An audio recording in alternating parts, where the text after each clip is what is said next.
The turning point for me in the story is, this is where I call it shattered pieces, is that at 19 years old, I remember going to class one day and I went back to the house that I was at, and I went to my room and I was like, okay, I'm praying like, okay, if this is supposed to be like, who's he supposed to be? If this is supposed to be my husband, then I really like, I'm Gideon here, right?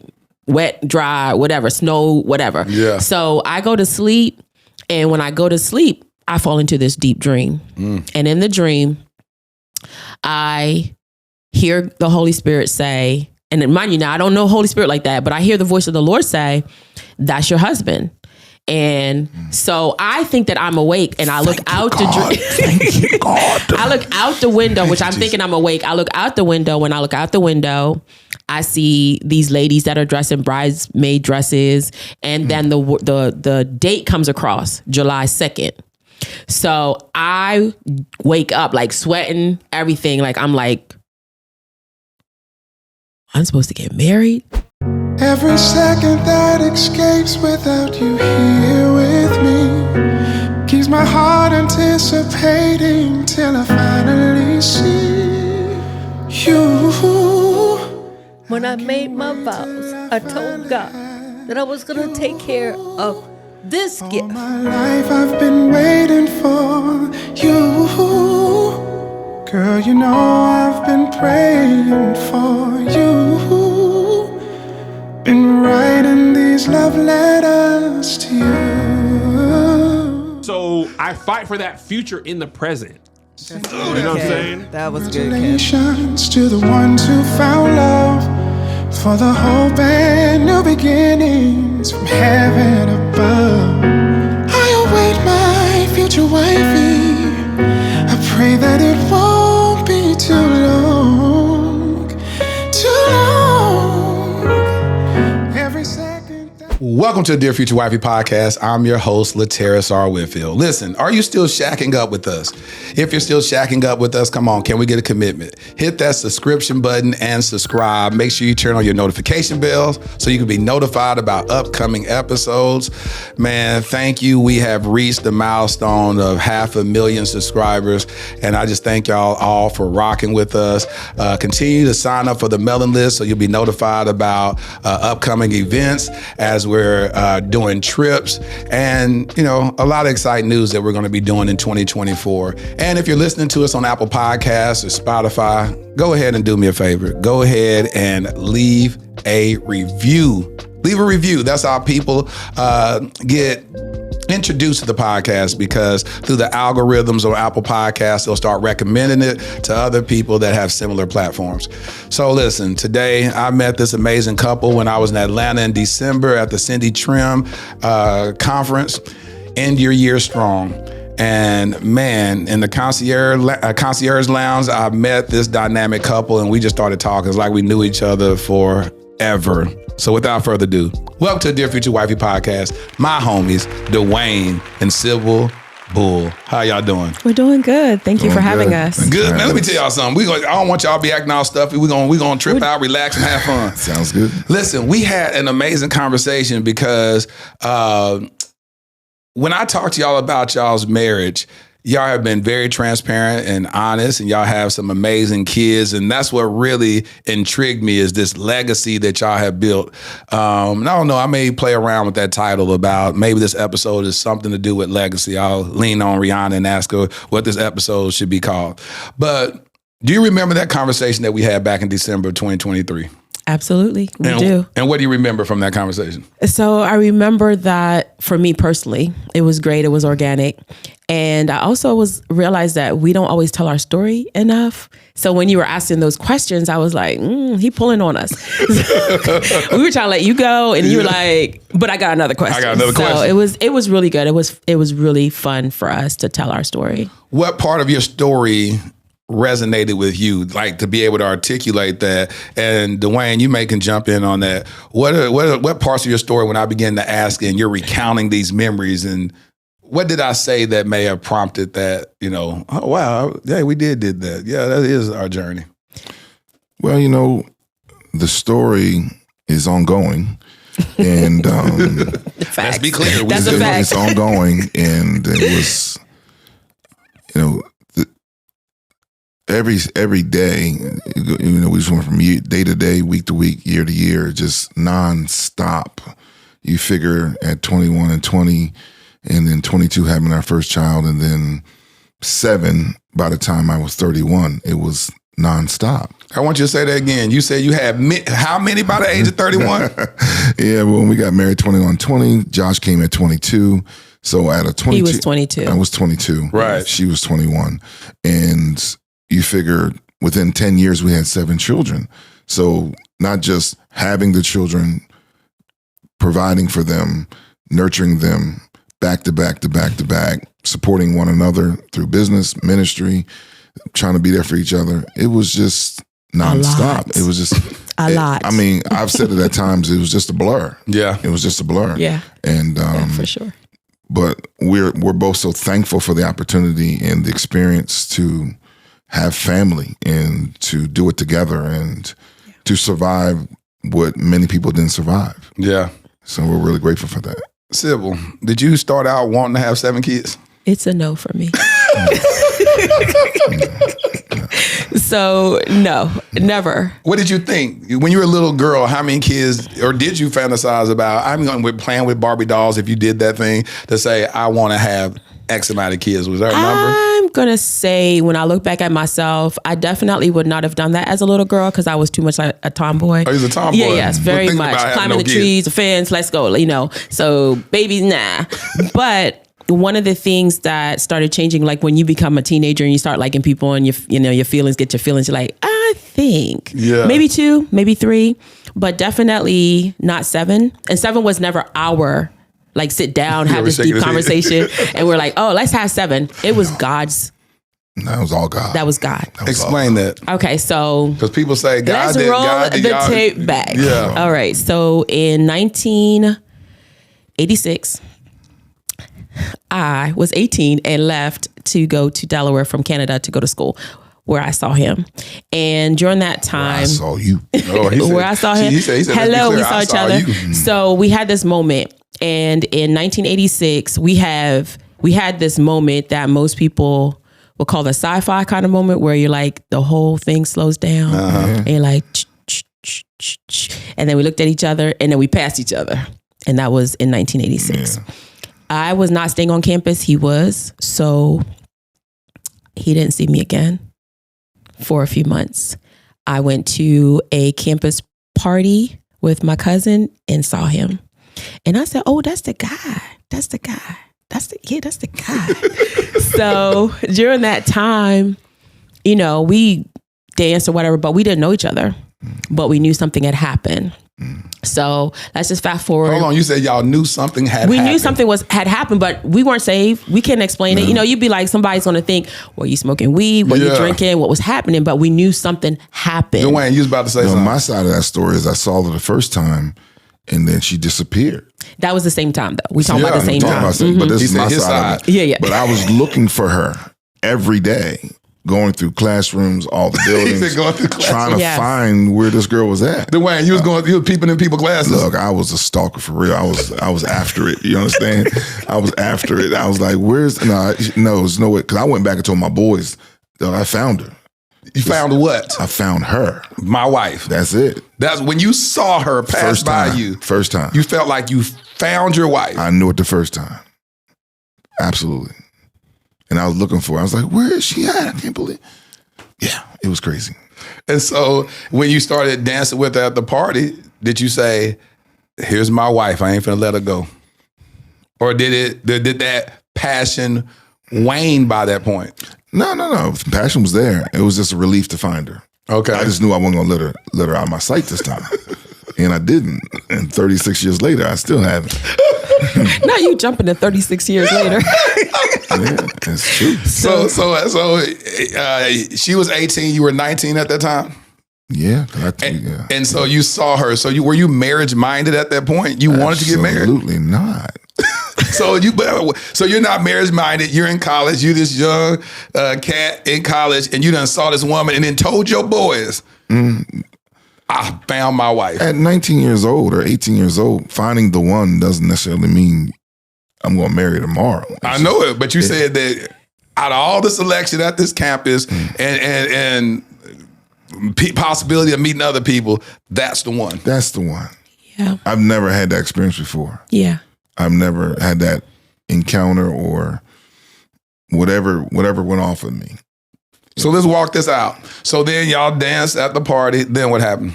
We danced at the party. He tried to convince me to stay and hang out with him at the party. And I said, it's a no. No, not hanging out. Come back to my room. No. Why you want to go back to the room? That's your husband. Facts. You're a stranger and stranger danger. So anyway, so he's a salesy kind of guy, always convincing you to do stuff. So I said no. So we did not. I said I came with my cousin. I'm leaving with my cousin. And that's exactly what I did. I can hear my mom being like, and you better leave with your cousin, right? And so I left with her, and I don't remember when we saw each other again after that, but some kind of way we saw each other maybe a month or so later. And during that time, my cousin, we kind of talked and everything. And then I left to go home because I was from Canada. So I left in December for the break to go home. We exchanged some information. He wanted to have my home address in Canada.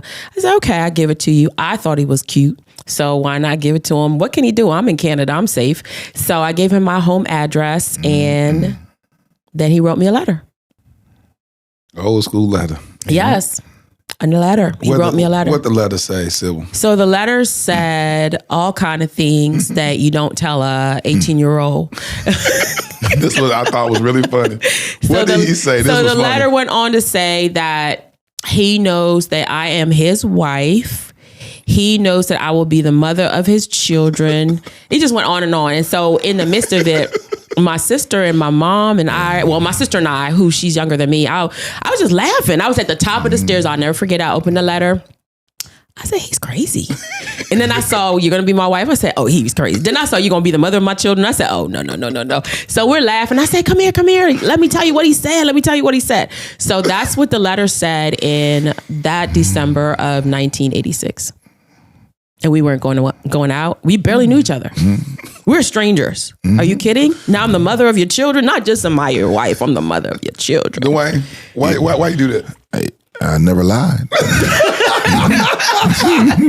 What prompted you to write this on the account that you can look really strange and crazy?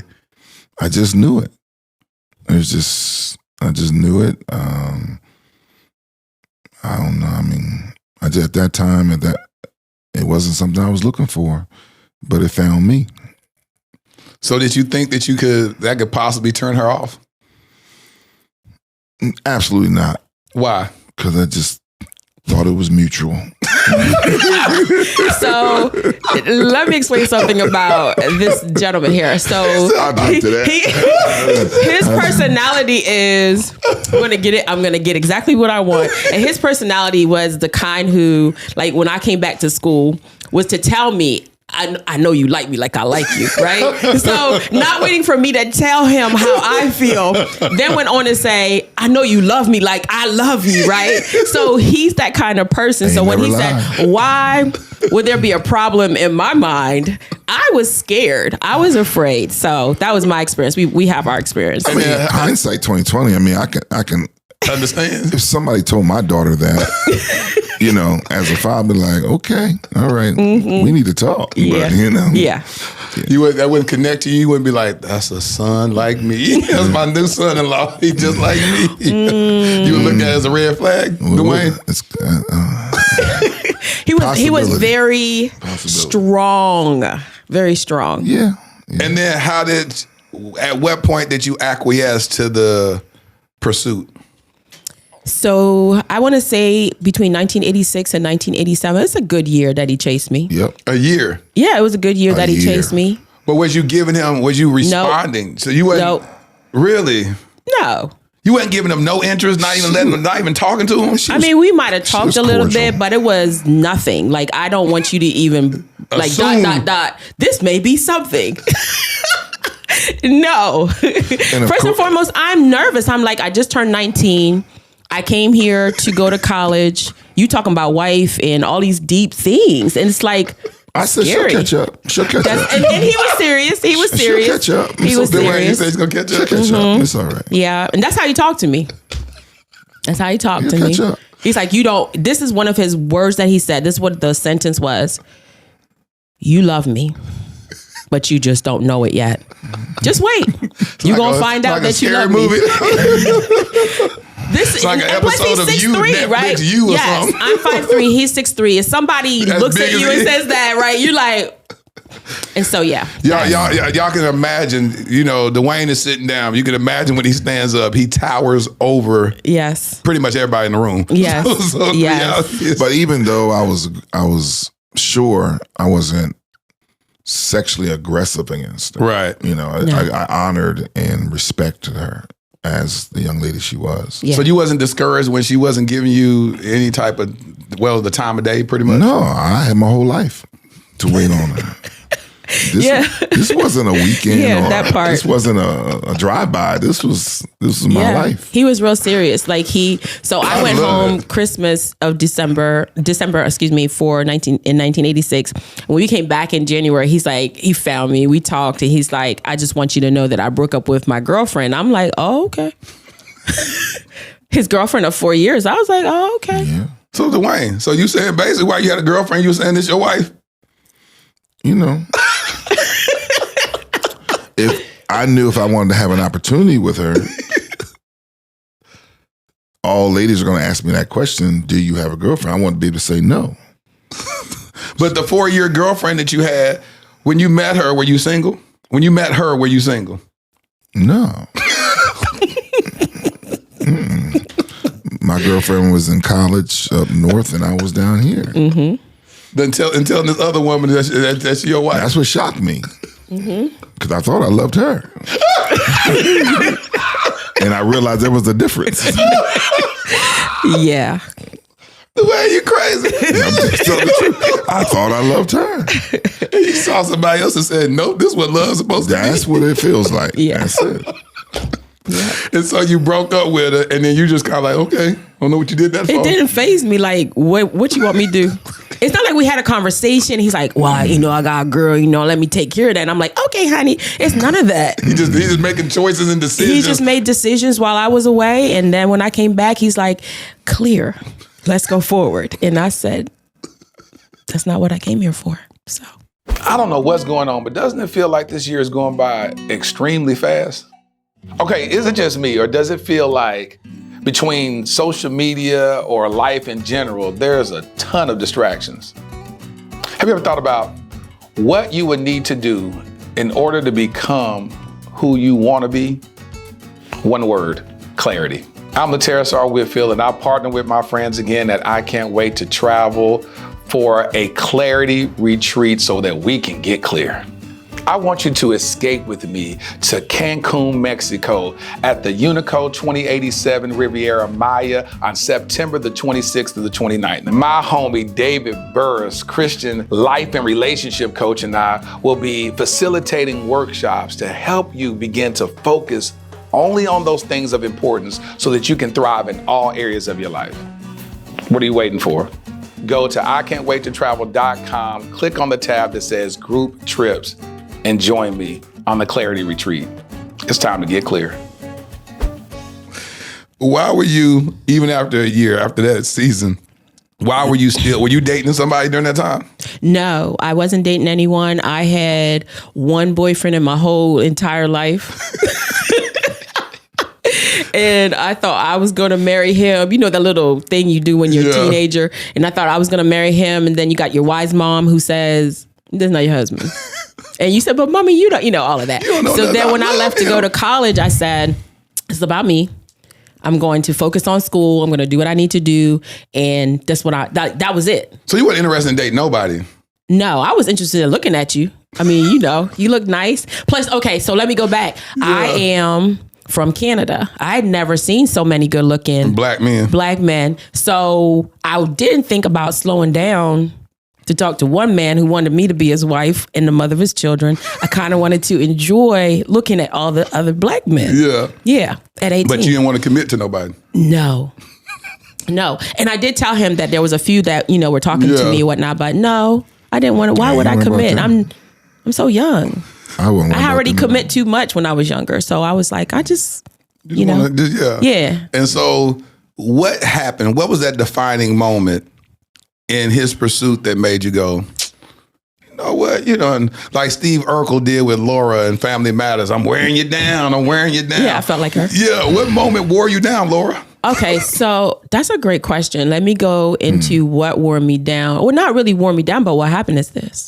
What happened was, you got to start off with what happened. In 1987, I came back to go to school. Mm-hmm. He was very nice. He helped me to come back to school, find somewhere to stay, because I told him it's a possibility I'm not coming back. And he was like, what? Oh, you coming back? You come, yeah. Hence, you coming back. So I'm working on all my stuff to come back from Canada to come here. And he said, I found you a place to stay. It was a very nice lady. So I started seeing, like, without me giving him anything, he was very caring. It wasn't like, I did this for you, you need to do this for me. He just was really sincere. So that opened me up. I was like, oh, maybe he's not really playing. So I opened up a tiny bit towards him. And then we started talking just a little bit. And then by the time I really started giving him my feelings, I shifted because of God. I said to him, I can't be your girlfriend. Like, we had like another whole moment in our lives. I said, I can't be your girlfriend. He said, why? I said, I got to get saved. Because I was going to church before I came here to go to school. So this is how powerful the seed of God is inside of us, right? So I wanted to get saved before I went to college, and then I didn't accept Jesus Christ. So then that seed, in the moment when I shifted towards him, started coming up, like bubbling up. And I, out of nowhere, I said, I can't be your girlfriend. I got to get saved, and we can't do this. And he says, what'd you say?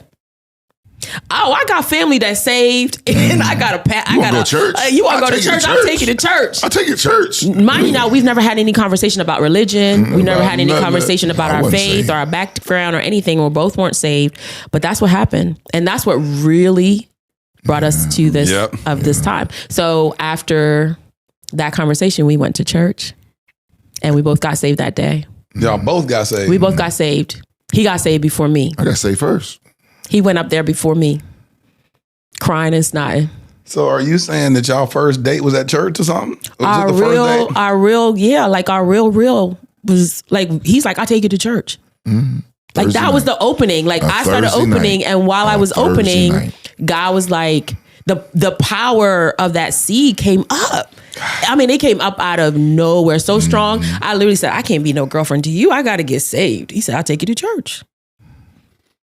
And when I say that's nobody but the Holy Spirit that would allow that to come out, because it don't even connect. If you think about it from a human mindset, right? What does that got to do with being his girlfriend? You know what I'm saying? You just basically said in so many words, I have to reconnect with the lover of my soul before we ever experience love between each other. Absolutely. When I talk about priority, when I talk about seek ye first the kingdom of God and his righteousness and all these things shall be added, that is the perfect display of that. Absolutely beautiful. Man, I'll tell you, I want to run around the studio right now. Jesus. Yeah. And so then after that moment, y'all go to church, y'all get saved, and then what happens? At this time, y'all what? Now it's about a year later, right? Mm-hmm. So now you're about 19, he about 20. As a matter of fact, right, we got saved and then he turned 21 2 weeks later. Mm-hmm. And then now after you get saved, do you say, now I can be your girlfriend? No. Now we're trying to figure stuff out, right? Because he's still saying... Well, it would be hard, ain't she? Y'all, Lord, he done took the girl to church. She done got saved. She was hard. And then she said, but still wait. Yeah, I said, okay, so let's not do this, right? What we're not going to do is go to church and both get saved and act like then we're really supposed to be together, right?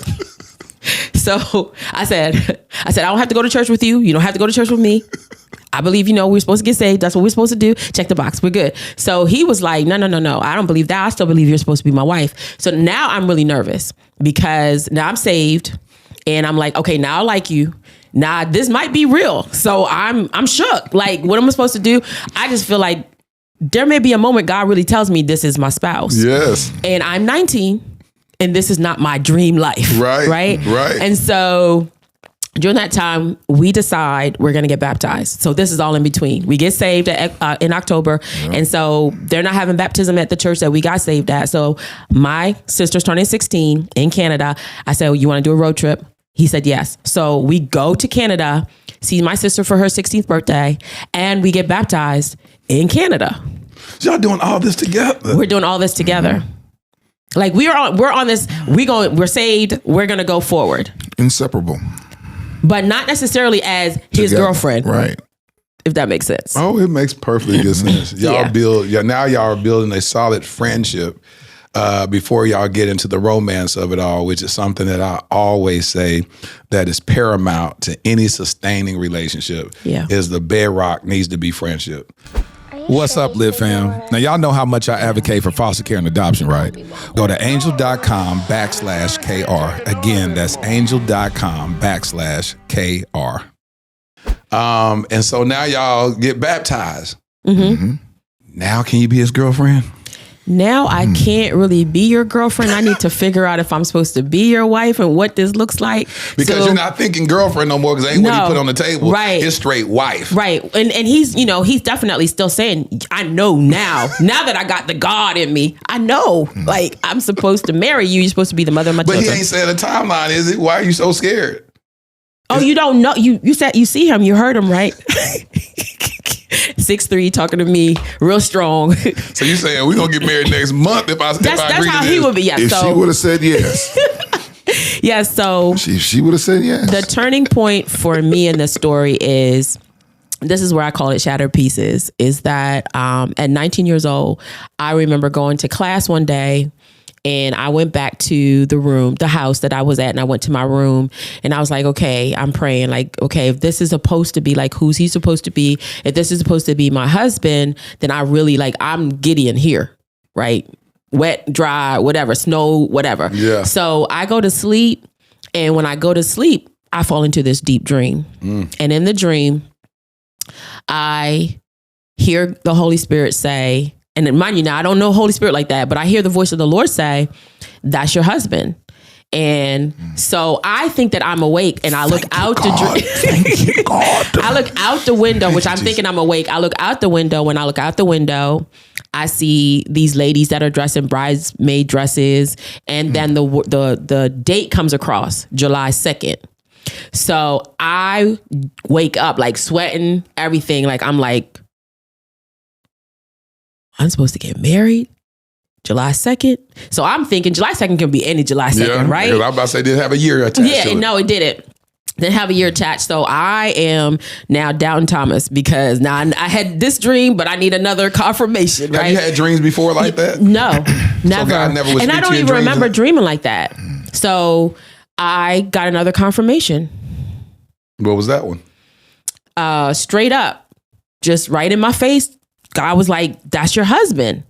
He asked me to marry him several times. I said no every time. And God said, that's your husband. And he said July 2nd. And I said, July 2nd when? I'm 19 still. And he said it, I want you to get married to him next year. That would be 1988. This is 1987. This is not the plan. I call this part of my life shattered pieces because that's not the plan. Because it's not the plan. No, and I'm a planned person. I mean, I'm a junior in college. Yeah. She's a freshman. Trying to get married.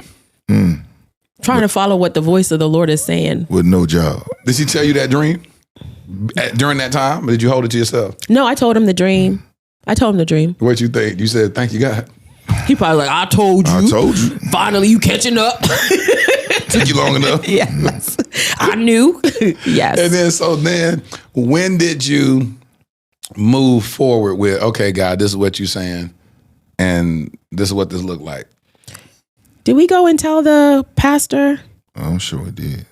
I think we told our pastor what our plan is a little bit, like, and then Gonna get now married next year. Did you say next year? probably not say that, but because where does chicken come from? Where you get this chick from? That's the pastor is his uncle, and that's a family church, And this is the guy who had a girlfriend for 4 years. His mom goes there, everybody's there. everybody Who's this chick? Where you get her from? Now you're gonna marry You her. gonna marry her next year? Yes, next year. So what happened is we He had a flashback. He said, yes, ooh. we He were said that. trying to, so now here, let's talk about realness, right? So now we're like, okay, we know we're supposed to get married. Now all your feelings are like, come to the top, right? All the heat, all the hot, everything comes to the top. You're like, he does look good. She does look good. Oh, so now we're like, we need to find a way not to sin While we wait for this year. while we waiting for the year. So then we make it shorter.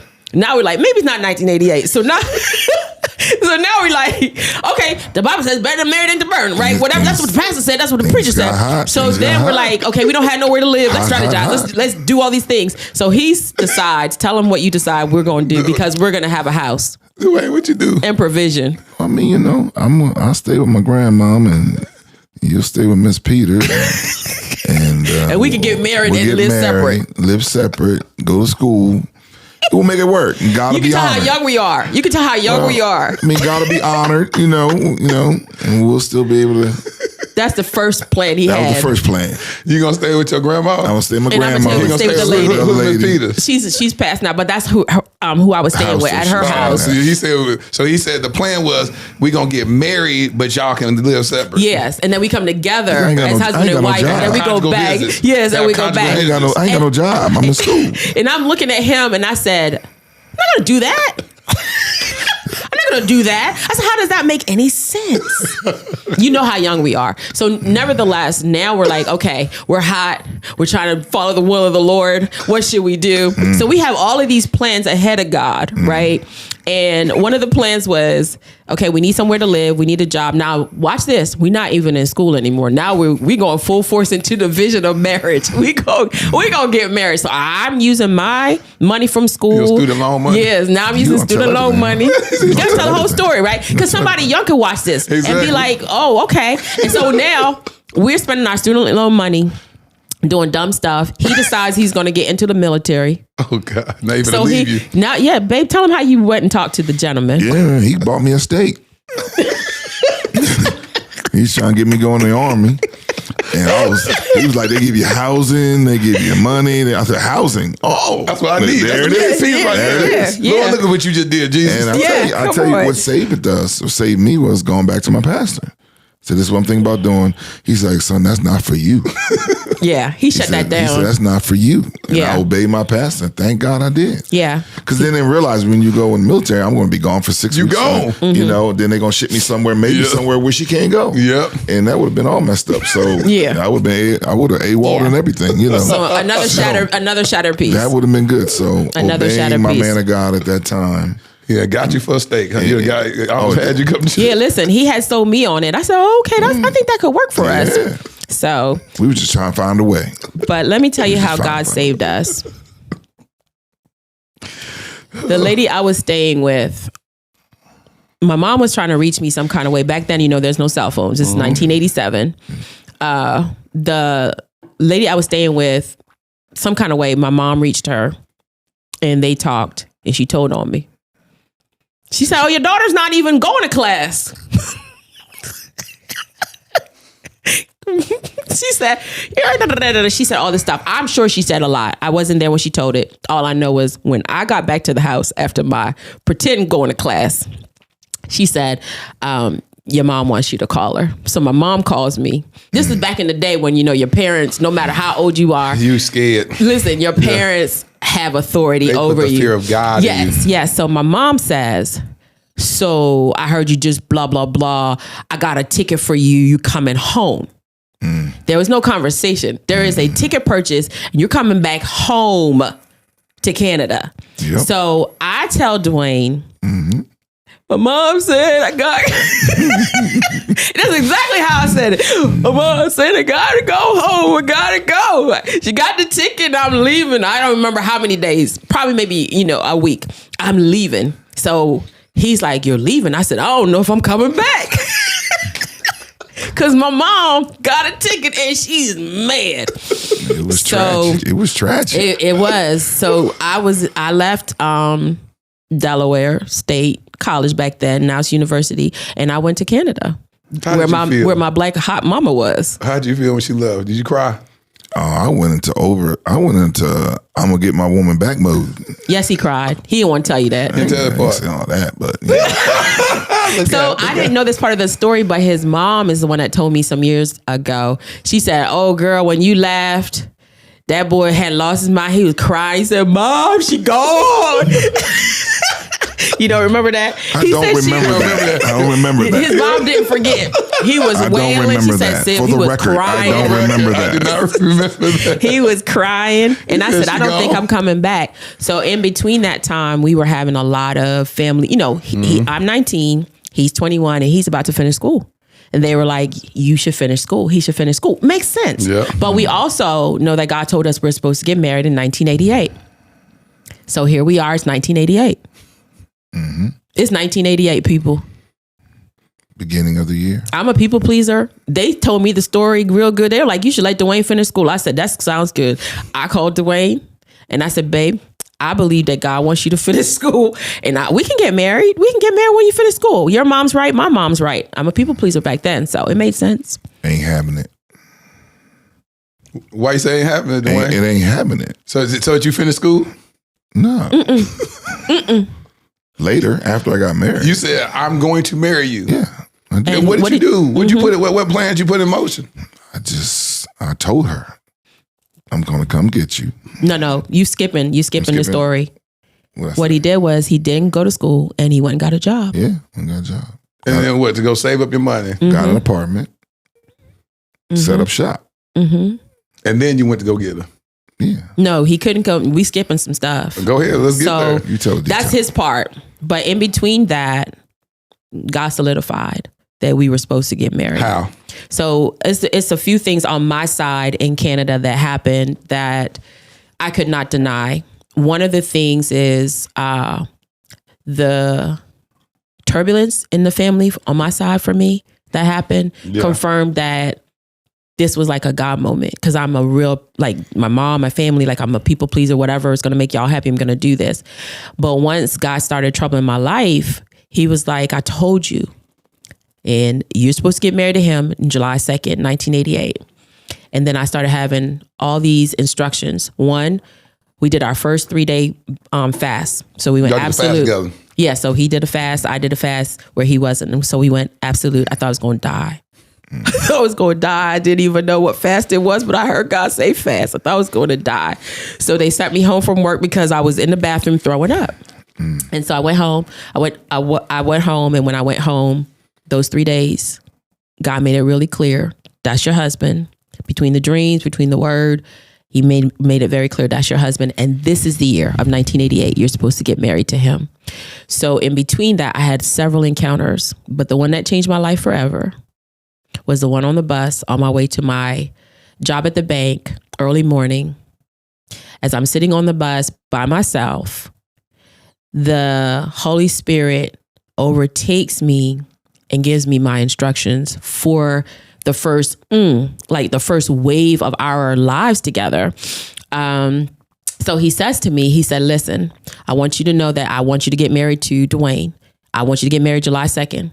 He says, these are the colors you're going to have for the wedding.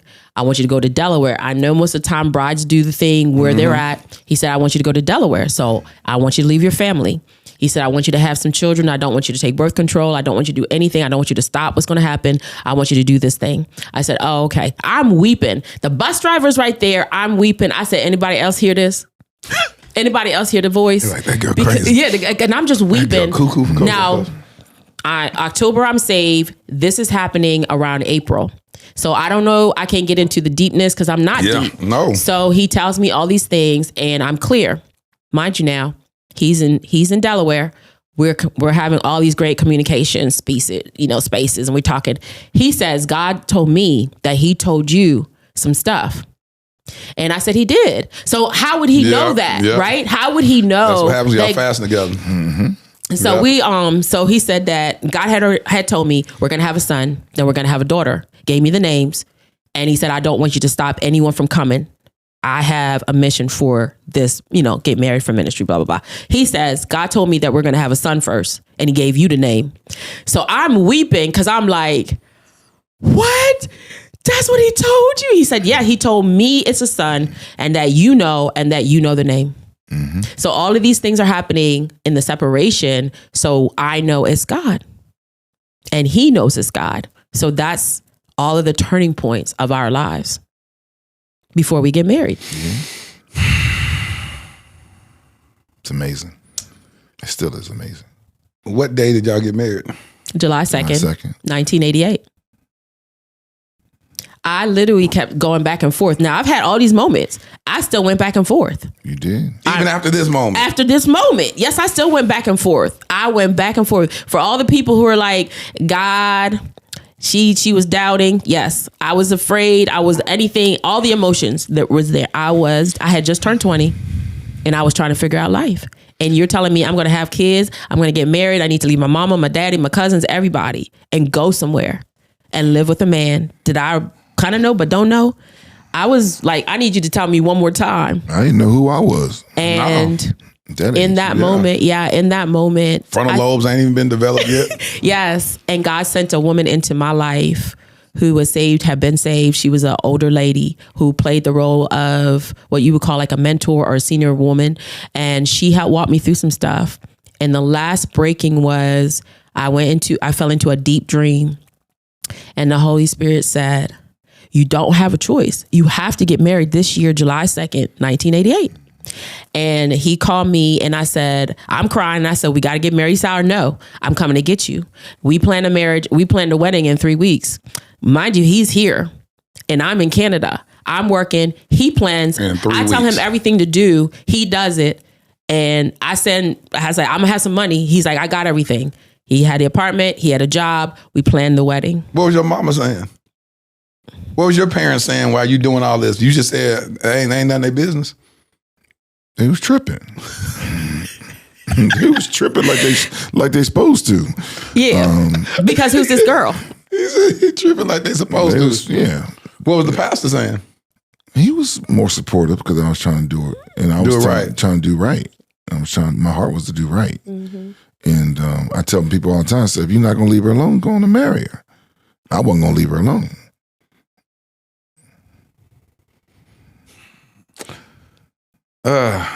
Those of y'all that's listening to this right now, you talk about this level of intentionality.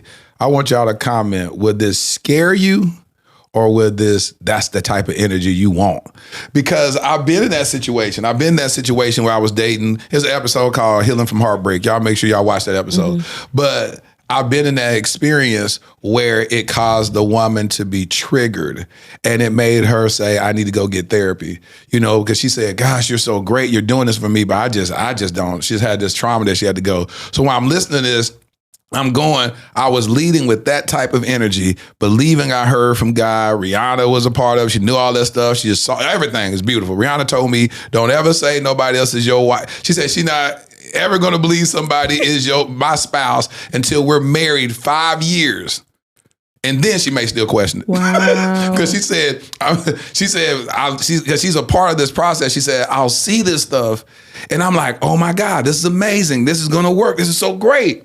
And then it don't happen. And she said, LaTerra, you're a guy that's intense. That's what women be looking for. Be like, hey, this is what it is. Yeah. And then you do that. And with this particular person, and of course got childhood trauma and all that, it didn't work out. But that's why I'm listening to him and I'm going, that's the type of energy I be on. Mm-hmm. When you feel like you heard the voice of God tell you this and you have all these confirmations. For us, we had 36 confirmations because she was saying, I need another confirmation. I said, write it down. You don't want to need all the confirmations because the confirmation was for you. It wasn't even for him. No, it was never for him. No. He never needed. No. He never needed one. No, he didn't. Dreams. He didn't need any. He didn't need any. His eyes were open and he was clear. I was not. Let me share something that maybe can help some people. Is that God can lead you, but you're going to have to sometime during the path submit to the path that he has for you. So no matter how many confirmations you hear, you still have to say yes. Absolutely. God is not going to make you do anything. Absolutely. So even though she still has some indecision in her, I kind of had to get strong with a little bit. It's like, look, this is what we're doing. It's going to be okay. I'm going to walk, this is going to happen. And someone has to have that. And I believe a man needs to have that confidence. Yes. Because that is the beginning of leading, There it is. That's the beginning of leading. So if I had the indecision, then that's a whole problem. It might not have happened. No. It's not a might not. It wouldn't have happened. There would be no story. There would be no story. So she was like, good. That's all I need him. God, if he ever questioned it, that's it. I know it's not that. And he never questioned it. Never did. He never changed who he was. Not one he time. consistently pursued no matter what. He consistently pursued no matter what. Did it hurt you at times where she kept vacillating between truth and... I mean, we're human beings. I mean, Yeah. rejection affects you. But I just had a no in me. I just knew. Yeah. So I couldn't override that no, even though of the rejection. And I just had a confidence that was beyond me. A confidence beyond It you. was the confidence. I didn't have that naturally. Yeah, for sure. Yeah. That right there is beautiful. I mean, that's what I'm saying as men. That's the missing component as men. It's like, you said it, you hit the nail on the head where you said a man has to start leading in that position. What's so beautiful that I wanted to touch on was even when you were talking about when she moved to Canada and you started preparing, go back. When she had to come back to school, and she had no place to stay. You started operating like a husband then. Right. Making provision. Right. Then saying, all right, we're going to stay up here. We're going to do this. We're going to blah, blah, blah, blah, blah, blah, blah. And even in that moment, she probably couldn't receive it as husbandry that you're operating in, but you gave a sense of security with her because she knew that you helped provide that space. At that young age, did you feel secure and protected as if he was making provision in that moment? I felt secure and protected. And now that you're saying that, as I look through the story, what just popped in my mind was because my parents were divorced and my dad was not present. And the way he showed up, that was a part of why I was afraid, right? It wasn't just that he was just pursuing me. He was a man in which I never had that kind of healthy relationship. And like where someone pursued you, your dad's not there, whatever. And so I'm like, okay, what you want? And so, but he didn't want anything. He was just really sincere. And once he was like, okay, I'm going to help you. And my mom trusted him as well, even though she was like, well, what did you do with this boy? What did you do? My mom called him a boy. And she said, what'd you do to this boy? I said, I ain't do nothing to this boy. Okay. I ain't do nothing. I ain't touch him. I ain't stroke him. I ain't do nothing to this boy. She said, okay. I had to get like real strong with her because she's like, he seems real smitten. And I said, well, Mom, he just thinks that I'm wonderful. And she said, obviously. So she trusted him enough to let me come back that year when he helped me find a place. Yeah. I said, what you do to this boy? Yeah. She said, what you do to this boy? I was reading the letters and stuff, to her. So, yeah. Well, I quit to go see her. I quit a job to go see her. He did. Didn't they say that you couldn't go, babe? It's, we can't let you off the schedule. I said, okay, well, it was nice working here. That's the kind of person he is. It was nice working. I appreciate the opportunity. Dwayne, what's wrong with you? Dwayne, you be having your mind set on something. You just don't care, do you? My last name is Bull. Yes, and yes. That's right. Yes, and yes. And I took that 82 Camaro.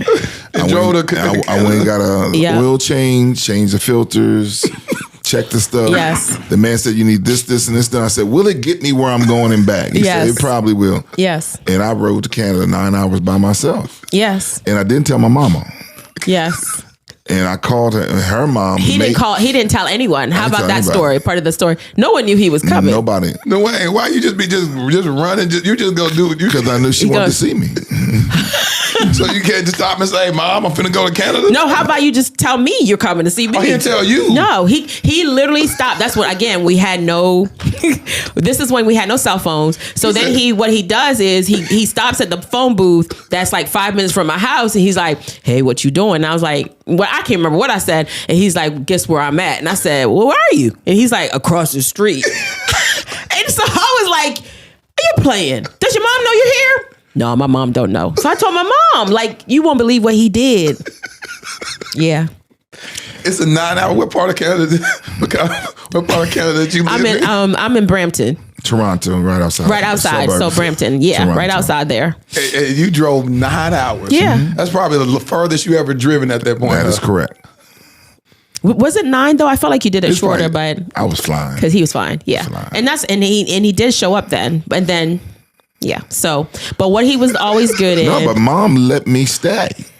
Well, you had stayed already, babe. This is not part of the story. This is not the part of the story. We have so many different angles of how God showed us what was supposed to happen. But he did come.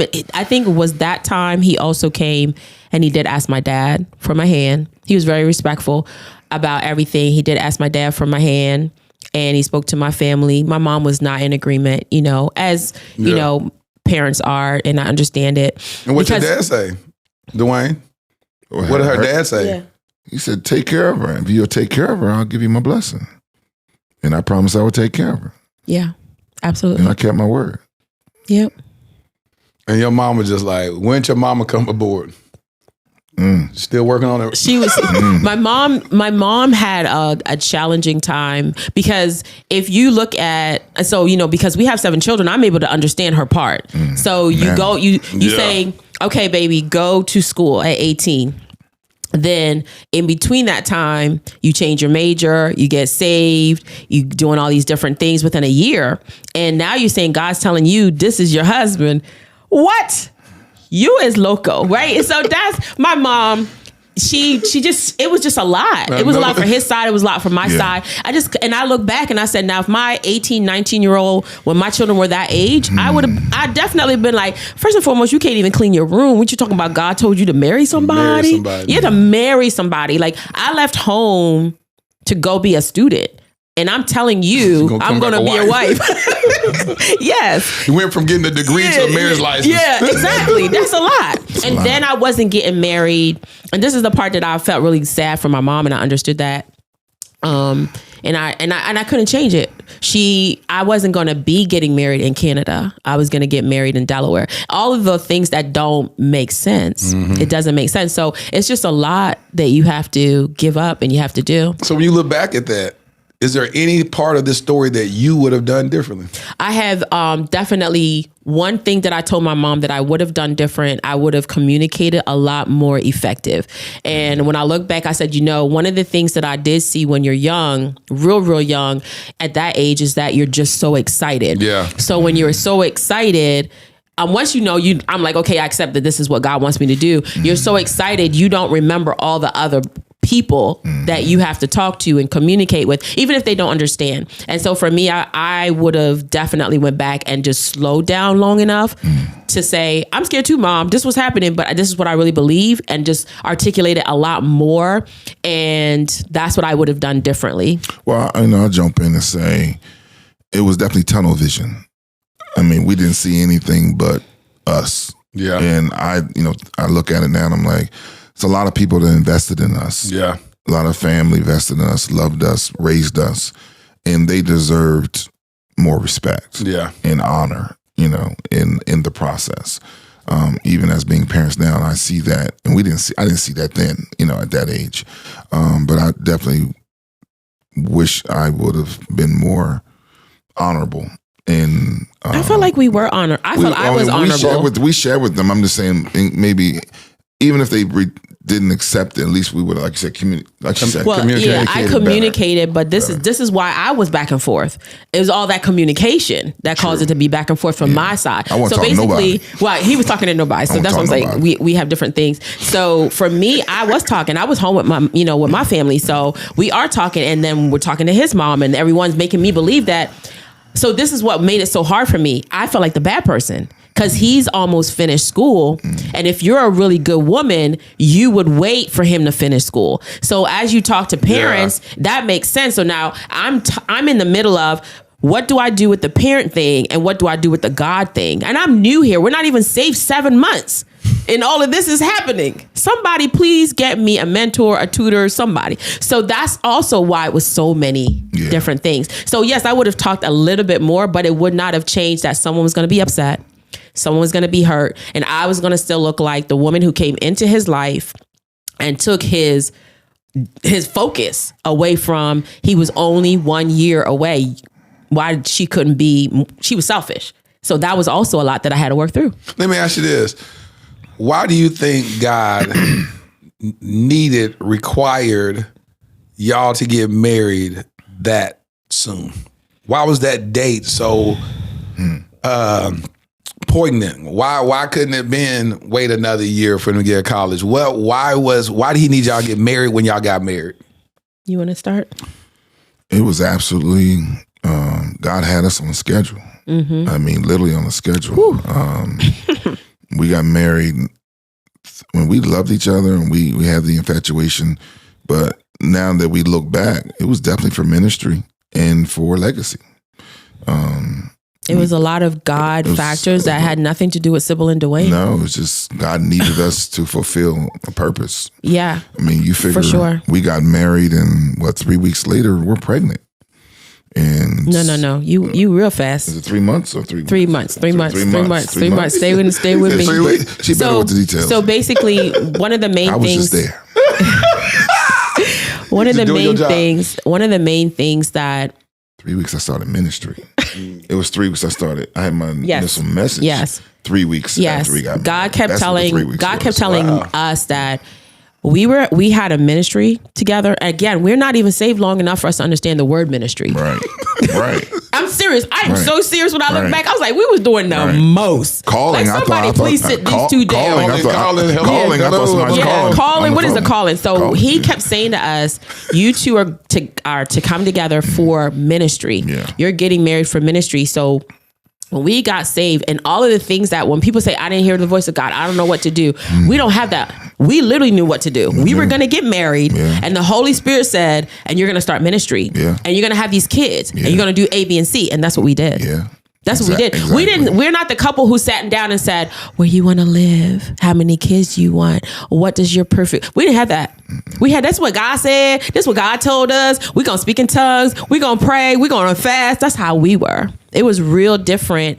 And we look back and we're like, we were strange. We were strange to a lot of people. Yeah, and we felt comfortable with ourselves, but we were strange to a lot of people. And we did. We started ministry within the very first month of getting married. Like, so we were the couple who went away for our honeymoon, jumped up the next day that was Sunday and be like, we going to church. We went to church. That was us. Day. So it wasn't it wasn't like sex. It wasn't us wanting to get our jujus on. It was like, this is what God wanted us to do. I just bring it as jujus. And that's what we did. We went to church the next day. We drove from Washington, D.C. and we went to our church and we started ministry. Like, we started serving everybody as much as we could. Yeah.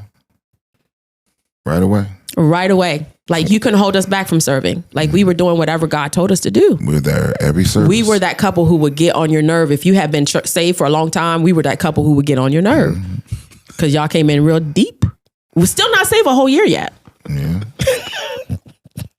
It's true. What's interesting to me is just how aligned y'all were in your Christian walk. Got saved the same day, got baptized the same day. That's right. Y'all get married, y'all Same go to day. church. It's like y'all are in total alignment. It's not like you said, well, she wanted to go to church the next day after our wedding or whatever, and he was like, man, I want to lay up. Let's sit here and just make love all day. Hey, we can go to church. We on a honeymoon. We go to church another day. Right. He said, let's go. You know what I'm saying? It's like, how is that even possible to be that aligned at that young age? My ex-father-in-law used to call it when I was around 24 and I had ambitions of touring plays across the country and I didn't know what it cost to take a play on tour. I know none of that stuff. I just knew I was going to do it. And that's how he just said, boy, you ignorance on fire. He would call it ignorance on fire because I would agree. Yeah. I'd just be like, I'm finna go do it. Yeah. And then, but had somebody told me that it cost $1 million to do it, then I would have been like, well, $1 million, I'm gonna get $1 million. All I knew is we're gonna go on tour. Absolutely. And in that ignorance on fire, I manifested my dreams. I called the right people. I said, this is what I need. Didn't know nothing about it. I just know that I had a word in my soul. I'm gonna go on national tour. Yes. And didn't even know I only been out of the state of Texas one time at that time. And that was a trip to Chicago with a girl I was dating that was a model in a hair show. Wow. That's it. Wow. Never been out the state of Texas. I'm going national tour. You know what I'm saying? Yes. And I used to walk around. I had this script and I would walk around with this script in my briefcase. And I would walk around everywhere you see me. I had that script in the briefcase. People say, why are you always carrying that briefcase? I said, I'm pregnant. They said, you pregnant? I said, You confusing real the people. deep. Oh, real deep. I said, I'm pregnant. I said, do you think a mother can just put her kid aside when, if she's pregnant with the kid, she can take her kid and just put it aside? So I'm going to carry this baby. I'm about to give birth to this national tour. So I'm going to keep it with me until it happens. A doggone thing happened when I was 24 years old and had a play on national tour. Wow. Because I said I was pregnant. I believed that it was going to happen. And so when I hear these moves of God, when I hear this orchestration of faith exemplified on this level, when I hear you say, God, because I can listen to the story and say, why did God need to be married that soon? Like, why is everything such a rush, so to speak? Absolutely. Why? Y'all young. Why? I also reconcile it to I'm not God. So God knew what was intricate in y'all's soul that would keep y'all aligned, that thank you, Holy Spirit. That done got me emotional. What happens is this. Most people that get married later on in life, they become so settled in their own individuality that it makes it very challenging for them to cleave to one another and find oneness. Matter of fact, you always hear the opposite. Listen, hey, this is who I am. Right. This is who I am. Right. And when I talk about people getting married younger, a lot of times people are opposed to it. But I like to say, I think that's the healthier part. Yes. Why? It's because I just stated earlier that you don't get your frontal lobe.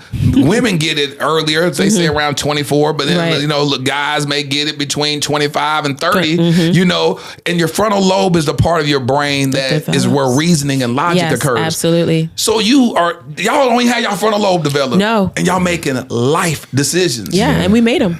But what y'all did have was the Holy Spirit that's greater than the frontal lobe. Oh, don't have me speaking in tongues here. Let me tell you something. I'm trying not to shout right now because as I think about what God does, even as we think we're so intelligent, we think we're so smart, we think that we can have it all figured out. And we say, well, now listen, I'm opposed to people getting married younger because you don't even know who you are. Right. You got to get married around 35. You need to get married about 30. You need to get married about, I heard somebody say they don't believe you should get married before the age of 30. Where you get that from? You just made that up. Right. So if you don't believe that, are you saying that everybody else does that is against the will of what? The will of you or the will of God? Absolutely. And so when I hear y'all, what makes it so beautiful is because y'all were in total submission to the voice of God, not even knowing that the promised land is on the other end. Y'all saying, I'm in Egypt, we're going to go through Egypt and whatever it is, there's going to be a promised land. Absolutely. And so y'all are on y'all's journey, and then God begins to just show up and put one foot in front of the other, begins to start manifesting blessings and open up doors, and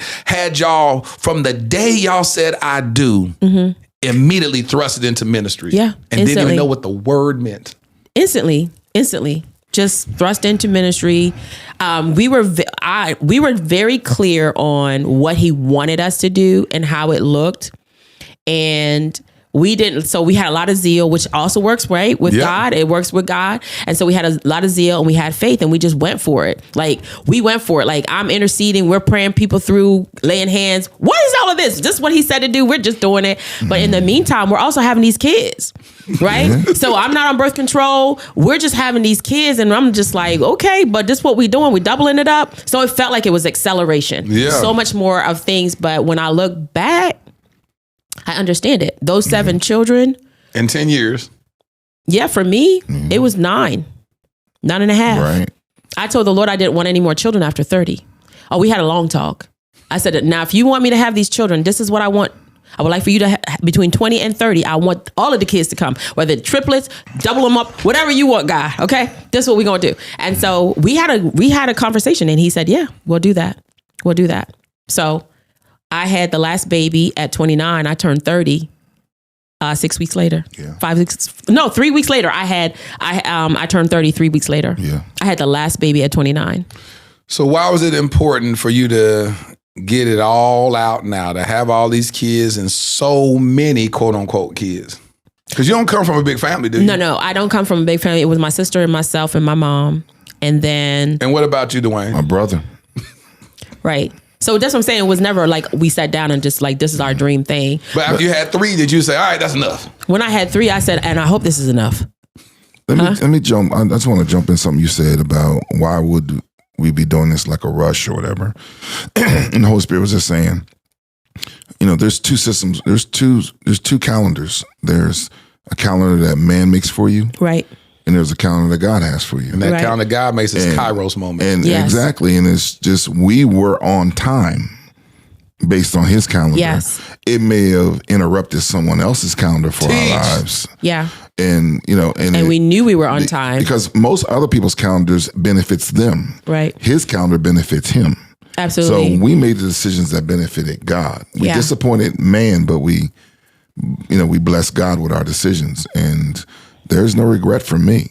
No, not at all. Not at all. And I say to men all the time right now, I'm dealing with men all the time. I said, I'm grateful I got married as young as I did because I was able to anchor myself. I didn't have to date. I didn't have to go. I was able to work and build my life and anchor, and I had responsibility early. Mm-hmm. And I think a lot of times sometimes mothers and sometimes mothers and parents want to free their children from responsibility. It's just the opposite. That responsibility brought the man out of me. It built me as a man. That's a whole other part of the marriage that we talk about later. Yeah, that responsibility was necessary to birth me. And for me to discover who I was. So absolutely. The earlier, I didn't have to waste, most of my friends wasted those 20 to 30 years doing what they did. And now waking up at 30 when I was buying homes and building business and, having children. And starting a church. At 28 years old. We did all of that in our 20s. We started a church at 28. So yes, God on his schedule, I didn't have 10 years of sowing my oats and wasting time and maybe creating things that weren't part of my destiny. I said to you like that. Say it again. You see? Creating things that weren't a part of your destiny. Right. Yeah. I didn't have any Ishmaels. I only had Isaacs. Yeah. And so while he was talking, the Holy Spirit said to share this part. So you asked the question as well about the children and everything. And this is what happened. We had our children. It was 15 years into the marriage, almost 20, before I realized a pattern that God had given us. So the first child we had was a boy, and his name is Joshua. Mm-hmm. And he was born in July. We got married in July. He was born July 7/7. Right. And we have 7 children. And so then the next year we had another baby, and she was born in July, and she's the first girl. And so then after that, we had 4 girls, and all the girls are all 15 months apart. You can't plan that, right? To the day. No matter what my due, you said to the day. No matter what my due date was. This is what God had to reveal to me. No matter what my due date was, that baby always came after the 15th. They're all 15 months. The Joshua and then the 4 girls are all 15 months apart. And then the rhythm broke, and we had another boy. And so then we had him, and then we had we call her completion, and that's Janisha. So God, I didn't see that, because when you're in it, you can't see God, right? You just like, is this it? Are we good? Can we keep going? Can we be all right? And so when I was praying with Janisha, I didn't know it. And God said, I beg God, like, I need to be done. Like, these kids are about to take me out. And he said, this is it. This is it. After we had Jeremiah, he said, this is it. And I remember crying and weeping. I called him on the phone. I said, God said, this is it, babe. We finally did what he wanted us to do. And I was pregnant. And he said, this is it. And so when you're talking about God and talking about what he wants and how he wants it, he literally had to open my eyes. He said, Sybil, do you think anyone could have planned that? Do you think that you all could have calendared that you would have had 4 girls in a row that were all 15 months apart? Now, let me tell you how the story goes, because I got to tell you this part. We have the 3rd girl who was born.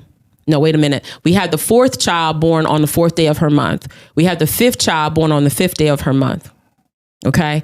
We're like, how did we get this? And she was the 5th child born on the 5th day of the month. And so we were like, wait, what is happening? God had to open my eyes to see that, because when I was in it, I couldn't get it. I couldn't understand. So like he was saying, we were just following through what God had designed for us.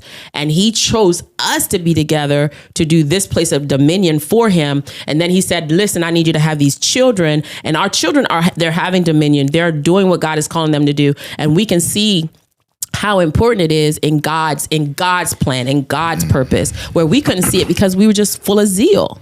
I want y'all to talk about your 7 kids and what they do. When we had that conversation, I was like, wow. So let's see. We Start have from the top all the way down to the youngest.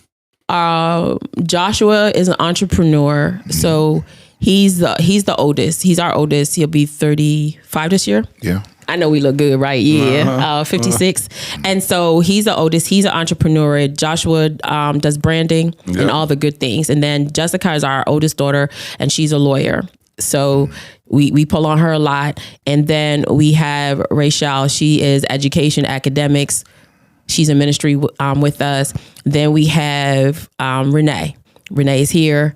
And she's in the middle. She is a digital marketer. She's a producer. She's amazing. Then we have Jasmine, and Jasmine works for the bank. She's not an entrepreneur, but everybody else above that is. And then we have, who's next? Jeremiah. And Jeremiah was in the military, and he's also an entrepreneur. He is a fitness trainer. And then we have Janisha, and Janisha. The baby. And she's the youngest. And she is a strategic influencer and doing amazing. And she's also an entrepreneur. So. And what was so cool is that which one of them work together? They cross-pollinate their talents and help each other out.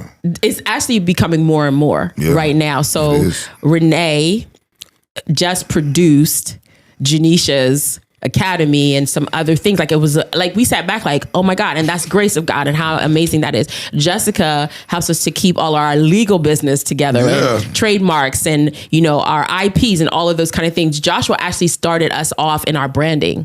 He was 17 when we discovered that he was amazing, like just gifted by God.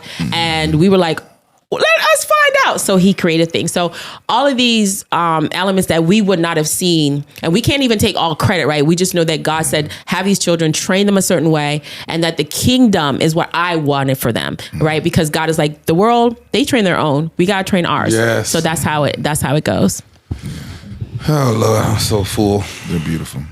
Just Lord Jesus, just hearing legacy and hearing, because we haven't had this conversation before on the Dear Future Wifey podcast. And so that's what makes this so special about, the truth be told is that studies show that we're not having kids at the rate of replacement. Absolutely. That said that, unfortunately, the way we're moving as a world, not just United States, there's certain countries that are getting it right. They have a lot of kids, but they're saying that we need 2.1 kids for the replacement rate. Yes. And we're just not having kids. Yes. So thank y'all for doing y'all job. So y'all helped to repopulate. Yes. Y'all took when the Bible says be fruitful and multiply. Now you sound like the people back in the day. That's what you did. You said, that's me. I do it, Jesus. I can do it on my own. No, I did not raise my hand. Dwayne did. Dwayne said, I can do it. Send me, Lord. Send me.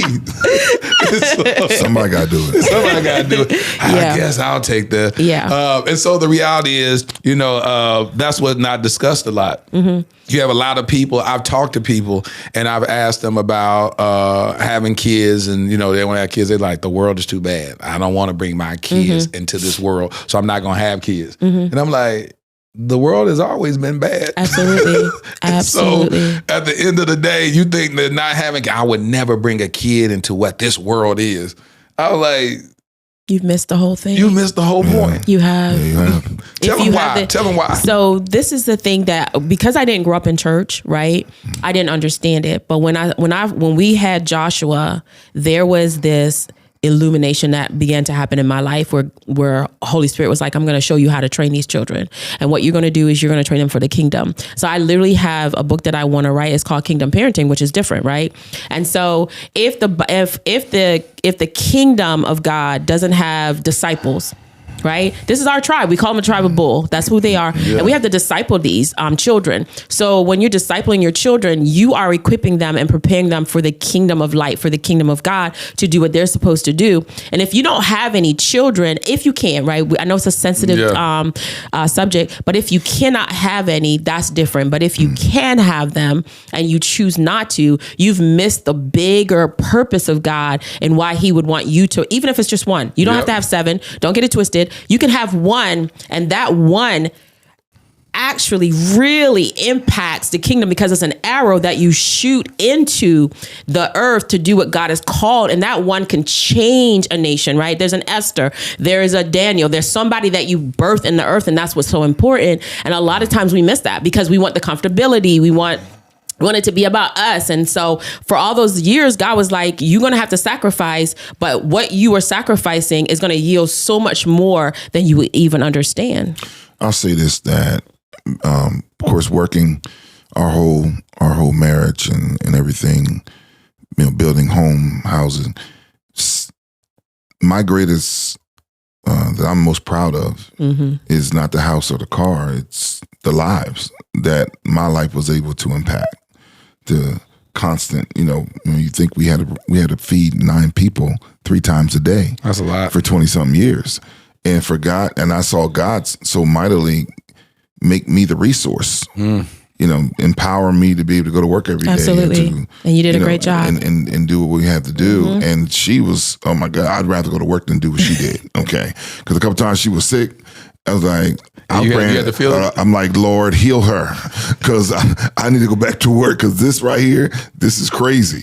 So people don't give mothers enough credit. They say, boy, it's a lot amazing. Of work. It's amazing what she's done, how she raised the children. But just having the opportunity to give and to pour into other lives is priceless. And it's the thing I'm most proud of. How many of the 7 are married? 3. And I wonder, like when they were looking at y'all as, and of course it'd be more of them telling them the impact of what y'all did to help them vet their mates properly. Right. But if you can share a story, either one of y'all, when their potential partner came and had a conversation with y'all, what were some things that y'all poured into those potential partners? Oh, wow. That later they end up deciding to say, you say, I'm giving you my blessing like you did, like her father did you. Was it as simple as, if you can take care of her, then you can marry her? I'm going to let Sybil talk on that. No, I want you to talk as the dad. Go ahead and share, babe. As the dad, and I'll share after. Yeah, I threatened all of them. Why you threatening, Dwayne? Why you threatening? You do right by her, you're going to be fine. If you don't, I'm going to come for you. See, simple. I didn't know that part, right? That's why I said let her talk. He came off with a smile, like he was like, we had a good talk. I didn't know there was a lot of threat behind that, We did have a good talk. We did, but I wanted them to make sure funny. That they had support and that they had somebody that had their back. My girls, that they had that. I was happy that they found someone that I just wanted to make sure he understood. Was there any of them that got married where you said you felt like it was too soon? No. You know what? I know we're here, but I want to share real quick. The first one that got married is the one that shocked us. Yeah, because we called her. So we called her she's like how we were like sanctified and deep into it. She wasn't dating, and then all of a sudden she's like, "Oh, I'm dating." And by the way, I found somebody, And then all of a sudden we're now talking to a gentleman, and he's talking about marrying you. Yeah. Where did this come from? So she wasn't even dating. It was quick. It was like she did all the things that she believed God wanted her to do, and then she told us. Old school, Mom and Dad, I'm ready to get married. If y'all want to find me somebody, you can. She for real. She was for real. She talked to her dad seriously about that. She said, so she gave y'all permission to find her somebody. Yes, she did. Yes. She ain't wait on How old was she when she said that? 20. You know better than me. 27. And she trusted 26, y'all 27, to find maybe somebody 26. for her. Yes, she trusted the God. Did y'all try?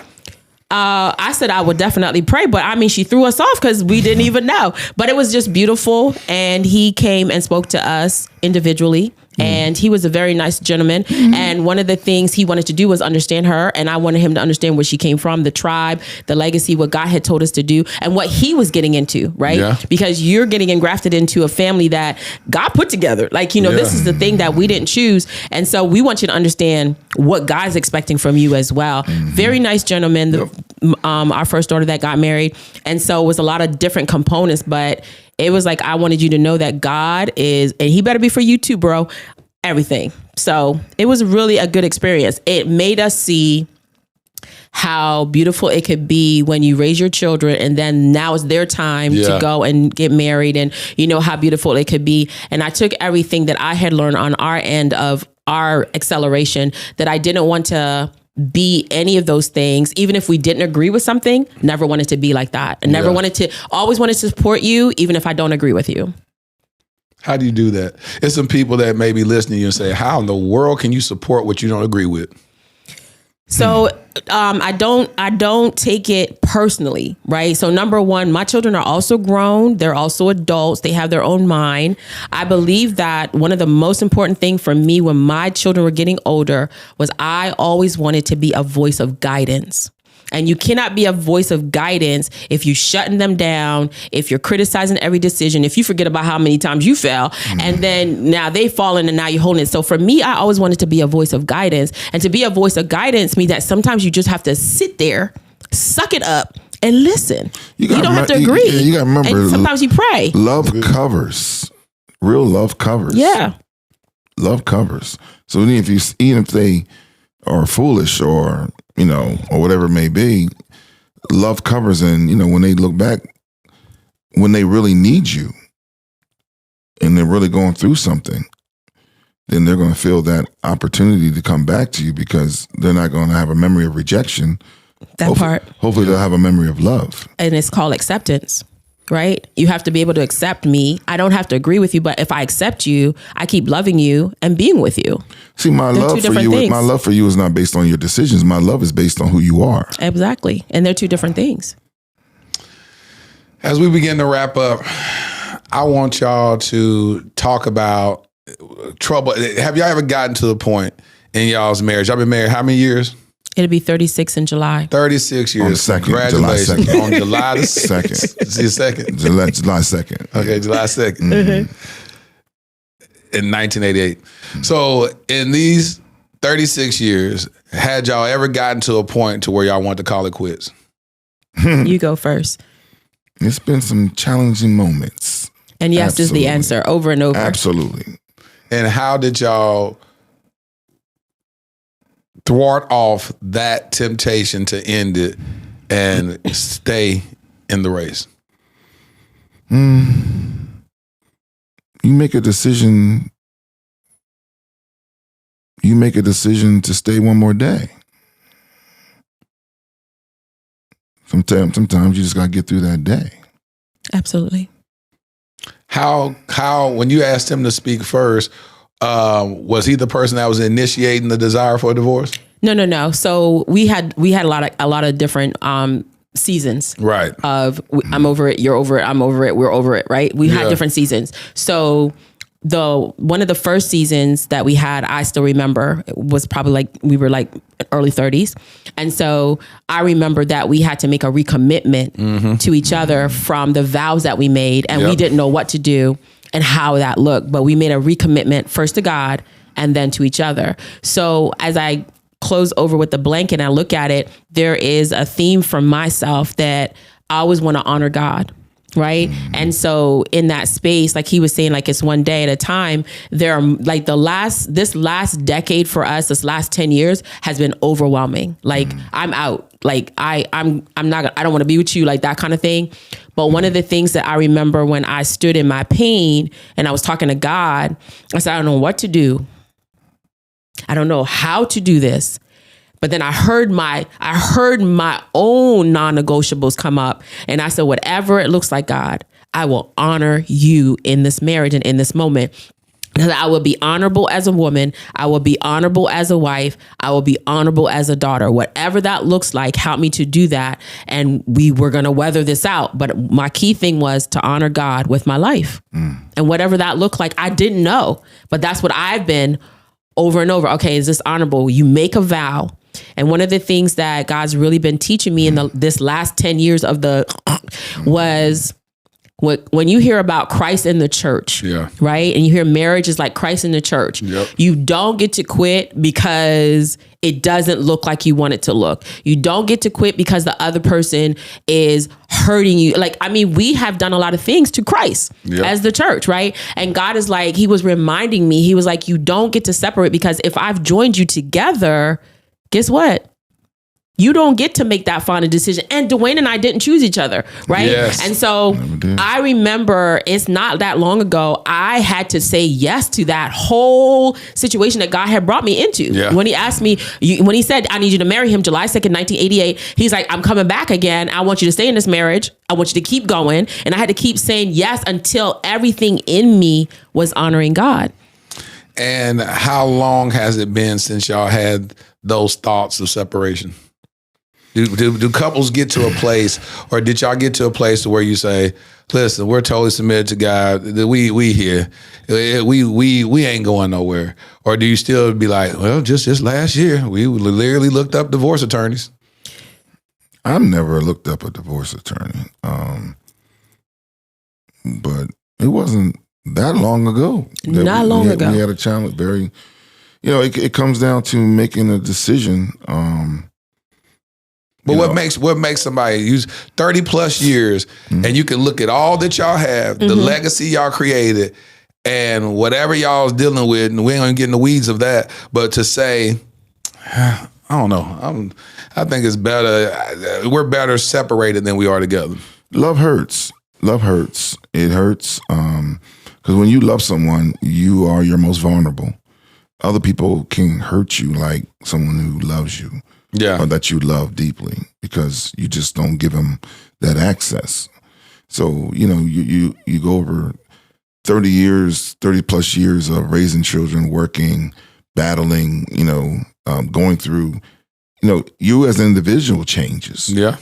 My needs at 20 and my desires at 20 are different than they were when I turned 30. When I turned 40, I'm not the same person I was. She's not the same woman she was. I mean, we've grown at different stages, paces, and sometimes we click and sometimes we don't, based on what stage of life we're in at that time. And that's why our relationship with God was so key. And, because sometimes the natural part didn't flow well. And so you have to allow God to, you have to trust God when you're not able to see the obvious reasons. Yeah. And like you said before, we have invested a lot in each other and in our lives. And, right. I'm not willing. I'm just not willing. I wasn't willing to walk away from that. So from my side, for the answer is that Dwayne and I had been going hard and giving all. And so when you go hard and give all for decades, right, you get to places where you're not always dealing with your emotional wellness, right? And so when you're not dealing with your emotional wellness, you can super spiritual it all you want to. And in a marriage, you can't do it but so long. And you're like, okay, but we ain't gonna pray about this no more. You know what I'm saying? And so for me, it got to a place where I needed us to be emotionally well. I needed the two people in the marriage to be healthy. And so the marriage itself could be healthy, because the marriage is honorable because God created that. So there's nothing wrong with marriage and the institution of it. So for us, my side of the story was I wanted out because I wanted it to be emotionally well. I wanted all the different tiers of things that we've gone through for us to really deal with that. Whatever's yours, that doesn't include me. Whatever's mine, that doesn't include you. Let's deal with that, because that's what's important. And when we were on this acceleration, we didn't have enough time, right, to do it. So we could have been the couple, right? That definitely people were like, I never saw it coming. Oh my God, now they're fating. I don't believe in marriage either, because we have to get to a place where I did a lot of, let me sit with God. I don't want to talk to you. I don't like you. I don't like my life. Let me talk to God. And when I started talking to God, that whatever I needed to get healed, whatever areas, not all of it had to do with him. Not all of it had to do with the marriage. Our life. We've been in ministry for 35 years this year. So we're in ministry for 35 years. We're married for 35 years. That's a lot of compacting things. Yeah. So there's just a lot of things that we had to deal with. For me personally, I just needed emotional wellness. I'll say this to you, that, we were in a mandated lifestyle of raising children, working, ministry, nonstop. So we learned our roles early, and we did our roles as, mom, dad, elder, pastor, first lady, the demand was nonstop. So we didn't really have to, how can I say this? We didn't have to really deal with ourselves too much, because our jobs were so intense. Once the kids started leaving and we had empty nesters, we were, we look across the room. You look across the room like, oh, you know what? You really don't have a relationship with her. Yeah. You're really not friends like you used to be because you're so busy producing, providing, pastoring, doing all those things. And now you got this void now that, okay, who are you? Where are you at? And she's evolving, and I'm like, I don't know this Sybil, at all. Yeah, absolutely. And so, it was. When you said that, you said why she's evolving. What happened from? Did you start changing careers, or what was going on? Because now you're no longer a mother with young kids in the house. How did you change throughout those years? Did you start now pursuing entrepreneurship, or yes. what happened? That's what happened. Yeah. So basically, so we have been in ministry together. We pastor together, and then I started a business, and the kids were getting older, and so I was like, oh, there's more opportunities for me to do certain things. So I've written a book, and I started a few businesses. A couple have failed, and so I was moving into a lot of areas because for me in my journey, the woman part of me was what was now really evolving, right? Yeah. The ministry leader, she had came up. The mom, she had came up. The wife, she had came up. So now I was like, well, God, who truly am I, and what is the purpose in which you have for me? And so as God began to just help me and cultivate this part of the purpose, then I started really birthing and doing some things. I'm speaking out more. I'm moving in the areas that God wants me to move in. So yes, you can tend to grow and not grow together because what we were doing mutually are no longer the mutual things we were even doing. And plus I had my own personal things I needed to just sit and deal with. Yeah. What happened in my 30s that I really need to deal with. And so for me, I go back to emotional wellness even as I was evolving. If I can be transparent, I think when I hit, I don't know, she'll probably tell you a date earlier, but at least 48, I crashed emotionally. I crashed. I got depressed and I crashed. I just withdrew. And you figure nonstop since I was 22. Literally no break. Right. No break. And I didn't realize it because, we were trained to suck it up, to pray through it, to fast through it, to speak in tongues through it. And they didn't teach us mental health in our church. Nope. They didn't teach us that. I mean, I'll just rebuke the devil every time just rebuke the devil. But you can't rebuke who you are. Can't rebuke you. You can't rebuke who you are. That part right there. So I didn't know how to deal with me. I didn't know how to heal me. I didn't know I needed to be healed. That's that part. Didn't know that. So you start. I call it. I mean, the line started getting gray. Yeah. The dark matter started getting darker. In decisions and it just was, and of course that affected her and our relationship and so forth. And when you're going through that, when you don't see where you are, you blame the other person. Yep. Right. They're not responding to you. What's wrong with you? What's wrong with you? Right. And I'm sitting here bleeding all over the place. So it was. Hello. It's been a journey. It's been literally something wrong with you. Yeah. It's been a journey of healing for me. Absolutely. Emotionally and getting my identity and getting myself back where I need to be. When you saw him go through that transition, did you see a new man arise from the fire? What do you mean? He said whatever this season he went through in his life, as he transitioned and went through his healing journey, did you see a new husband?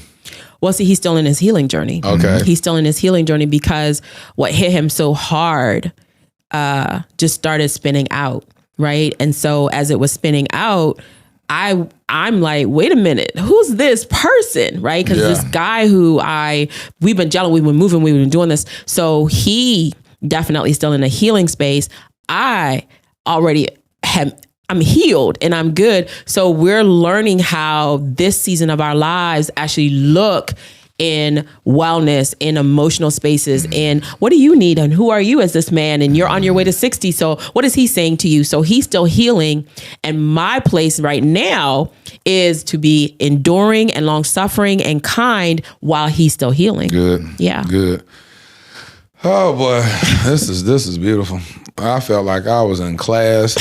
I'm inspired. I'm like, because what I really want to have a conversation, I know what we're going to talk about, but the reason why this conversation is so edifying is it's everything that you're saying is talking about a total submission to the will of God. That's what this whole thing is about. That's what your marriage is about. Even when it doesn't feel good, you talk about seasons where, y'all don't want to be married. Y'all questioning whether or not y'all should give this another year, another day, another month. And even that's the reason why I didn't even get nosy like I normally do and ask, so what happened? What did you do? Because that's not important. The fact is, y'all dealt with stuff as a married couple, and y'all dealt with it, and then y'all continue to recommit to each other. And y'all continue to, because it was this interview that was very troubling for me to hear when Michelle Obama, in an interview, she said, for 10 years, I did not like Barack Obama. I did not like him. I did not want to be with him. I didn't do this. I said, for 10 years? I was like, for me, it was triggering because I was like, did he know that? Or was it just difficulty in their marriage for 10 years? And then later on, she just said, you know what, for 10 years, I didn't want to be with you. You know what I'm saying? It's like, what does that look like? So Michelle Obama, if you want to come on the yellow couch, Barack, there's a place for you anytime. Come on the Dear Future Wifey podcast. But to hear that, it says, it's like, wow, that's interesting. Let's unpack that. But the beauty of it is that what I love about the transparency of it is that we don't talk about, there will be seasons when you just do not like your spouse. There will be seasons, and it's supposed to be that. Why? Because the Bible says, why would he say what God has joined together, let no man put asunder? If that wouldn't mean that people will try to put it asunder. Well, this man or ourself as M-A-N, as man, we'll get in our own we'll in our own idiosyncrasies. We'll be challenged in other areas as we're growing and evolving. What I like when I was 25 ain't who I am at 35, and depending on how you handle me while I'm in my evolution stage, may make me believe I may be married to the wrong person. Because you're challenging me in these areas, and I don't like you. You know what I'm saying? And they like, well, this is a new version of you. I didn't know what this felt like. When people go through transitions, losing loved ones, losing parents, that's a new person that you're dealing with. You lose your parent that is no longer that husband or wife that had that parent. They're grieving, and people are like, oh, gosh, I just don't know how to deal with this spouse while they're in their grieving phase. If you're dealing with health issues or whatnot, that's a different person. A person that is challenged financially because they've lost a job, but they're going through transitions. That's a different person. But when we give each other grace through the stages of life, that's what makes a marriage sustainable. And that's where God says, well done, my good and faithful servant. And the first servitude is to our spouse. Listen, man, I thank y'all so much. Y'all have any projects coming up that people need to know about, things that they can support with your Instagram, if you got any websites, how can we support y'all? Go ahead, babe. Tell them all the good things you be doing. Go ahead, because you gifted and all that. Go ahead. What am I doing? Tell them all the good things. This man can build anything, okay? Go ahead. Tell them who you are. Yeah, tell the people who you are. Well,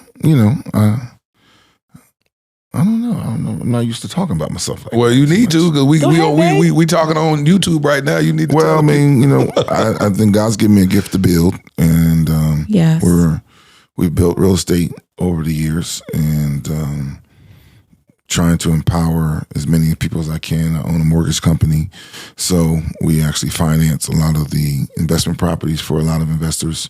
I try my best to empower the kingdom, empower our ethos, people, so they'll know how to build wealth, not just know how to spend it, but how to build it and maintain it through real estate. So I have that, I have that company that I'm able to do investment lending all over the country. Currently I have my own projects. I just, finished a warehouse that we're renting out and generating a lot of funds for, building a triplex right now. Renovating that completely. It's been quite amazing. So what's the name of this company? How can people One Core Financial, the number one, corefinancial.com is the website for the mortgage company. And of course, my base of my history has been insurance. 35 years pretty much been an insurance agent. Primarily, I still do it, but primarily I do the mortgage now. In the investments. So that's my little. He's a boss. Yeah, he's gonna try to act like a hungry guy. I know. He does a great job, and he's also a bishop, and he's been pastoring. This will be 29 years. 29 years. Yes. Congratulations. So, yes. Yeah. We're grateful. We're grateful for the opportunity to serve, and I love to empower. Yes. But I have this rule now. I need to see the hunger in you before I pour into you. Yeah. Because I used to pour into people that weren't hungry. And so if I don't sense your hunger, I'm just going to deal with you on the surface. I'm just not going to give it away like I used to because they don't appreciate it. Boy, that's good. Yeah. That is good. Yeah. You can connect with me on Facebook at Sybil Bull. And I'm also on IG at I am Sybil Bull or Sybil Bull Ministries. I currently, right now, I do speak and I do a lot of public speaking. I'm working on a parenting book that should be coming out in a couple of months. Kingdom Parenting. Well, that one's going to be second. The one that I'm doing right now is called Just Appetizers, Small Principles for Parents. Good. And then I have a book. It's called Just Appetizers, Small Principles for Life, Big Hunger that I did publish in 2020. And Renee helped me get everything done. I am a coach, so I help women to elevate their lives through emotional wellness and purpose. Good. And I absolutely love empowering and leading people. And of course, we've been in ministry for 35 years. So, yes. Boy, when I say I love talking to y'all. This is just beautiful. Again, when I connected with y'all in Atlanta, I knew that this episode was going to be great. I didn't know that it was going to have this. It's like certain people I talk to, I start having a spiritual moment with internally. And so it was moments where I just closed my eyes, just sat there, just embracing and submitting to it. But it's something that y'all deposited in me in this episode that I'll see the fruit of it later on. It's like it's going to hit as an aha moment. And I'm going to be like, see, that's why this, whatever that is, don't know what it is, but I know that there was a deposit that occurred. First of all, I just want to just thank y'all for taking the time, for pouring into us. Thank you. For sharing with us y'all's journey. Thank y'all for being transparent and vulnerable. Thank y'all for understanding the value of legacy, and thank y'all for totally understanding the value of building the kingdom. Hey, y'all give it up for the Bulls, y'all. Can I say one last thing? Oh, go ahead. Don't give it up for them. I'm sorry. Go ahead. I'm sorry. It just came across so strong. In the beginning, I talked to you about how much I knew that it was her. Right. No matter, and the thing I love about God is that no matter how much pain I've been through, how much pain I put her through, the knowing never changed. The knowing never changed. I still, as I almost get ready to cry, I still know it's you. You still know it's me? Yeah. Say it again. Say it again. I still know it's you. Okay. Even after all that we've been through. Because in the beginning, the first no, I didn't have any pain associated with it. Now with all the pain, all the struggle, all of the issues, the no is just as loud as it was in the beginning. And so I'm not going nowhere because I know. The reason why that hits me so deeply is because I had Mr. and Mrs. Kevon Stays on the podcast, and they're approaching their anniversary. I don't know if it's their 20-year anniversary or something, whatever it is. And she said, when I said I do, right, I said it without the experience of each other. Right, absolutely. Now when we do this vow renewal, absolutely, I really mean I do. Absolutely. That is the same thing that y'all are saying right now, saying that, listen, this knowingness that I have, I knew, and it could be ignorance on fire. It could be, I see this girl, she fine. It works. I just want to be with her. I don't know nothing, but she gonna be married to me and she gonna have my kids. Don't even know what it's like raising the kids. Right. But she gonna be the one. But now, after all these years, 36 years, y'all probably about to approach your 36-year anniversary, right? Yes. July 2nd. July the 2nd, you're saying, and I still know. I still know. Yeah, we both know. Give it up for the Bulls, y'all. Thank you. Thank you so much again. Thank you. Stay tuned to the end for a letter to my future wifey. Been writing these love letters to you. Ladarian. Thrusted suddenly into Child Protective Services in 2015. My nephew, Black, a boy. The likelihood of being adopted outside of kinship, slim to none. Armani, 16 years old, Black, a boy. with 5 years in the foster care system before I even knew his name. The likelihood of ever being adopted, yep, you guessed it, slim to none. While Ladarian and Armani were trying to survive and barely thrive in an overpopulated and underfunded foster care system, I was living my own life, doing well professionally. Having been a single father with a daughter who at that point was doing well in college, it was my time to live my life, right? Wrong. I felt unsettled, tireless, agitated. There are just too many of our Black children stuck in ambiguity and in the limbo of the foster care system. In 2017, I legally adopted my nephew, Ladarian. Fast forward to 2019, I had no ties to this other young king, but I felt God instructed me to adopt him also, and I obeyed. Starting over with parenting should have been enough, right? Working with various foster care and adoption agencies to help bring awareness to the countless young Black kings in the foster care system should have decreased my agitation, right? Joining the board of directors of Advantage Adoption, an organization that helps find permanent adoptive homes for children in foster care, should have led to some type of resolve, right? No, not at all. None of it felt like I had done enough. I now realize that every one of those experiences was laying the fundamental foundation for my life's mission, Kingdom Royale. Kingdom Royale will be a luxury, state-of-the-art home for foster boys. Our first location will be in the Dallas-Fort Worth Metroplex. We will utilize the whole person approach that instills identity, empowers them to advocate for themselves, and enlightens them regarding new perspectives and limitless options that they thought were impossible. Though the young kings will attend the local public schools that are in proximity to Kingdom Royale, our at-home curriculum will broaden their worldview through participating in the arts, attending various cultural events, learning about and engaging in multifaceted discussions about current events and even relevant historical context, introducing them to gardening and landscaping and even caring for our animals on our farm and on-site stables. We just launched our Startup Capital campaign with the goal of raising $2.8 million. Now, why $2.8 million? Well, in 2017, I created a web series in which I performed random acts of kindness for targeting the homeless community. One of the most notable successes was that one of the videos went viral, garnering 28 million views. However, one of my biggest regrets is that I didn't raise a single dollar to help in implementing a more sustainable plan for the homeless community. So throughout the years, with much remorse, I reflected on not maximizing that moment. I knew if at that time, just 10% of the viewers donated $1, we would have raised at least $2.8 million that could have really established long-term support for the homeless community, or at least started a long-term initiative to do so. This is my do-over. This is our new beginning. Together, we can attack this at the root by specifically helping our homeless Black boys who are already disproportionately represented in the American foster care system.